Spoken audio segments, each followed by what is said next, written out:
তো বাংলার মানুষদেরকে বলছি, এতদিন অনেক সরকারকে ভোট দিয়েছেন। ৩৫ বছর কমরেডকে দিয়েছেন, কমিউনিস্টদেরকে।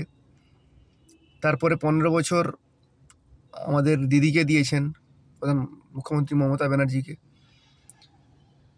আমি বলছি না কোন পার্টি ভালো, কোন পার্টি খারাপ, কোন পার্টি কী করেছে, সেটা আমি বলছি না। আমি শুধু একটাই কথা বলতে চাই বাংলার মানুষদেরকে, যে একটাবার পরিবর্তন করুন।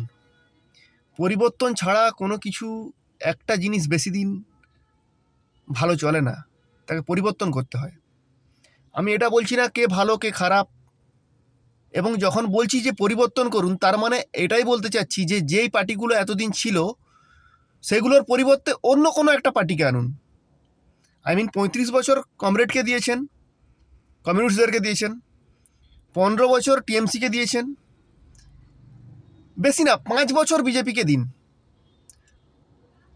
বেশি না ৫টা বছর দিয়ে দেখুন কি হচ্ছে, তারপর দেখুন কি হয়। ঠিক আছে বন্ধু।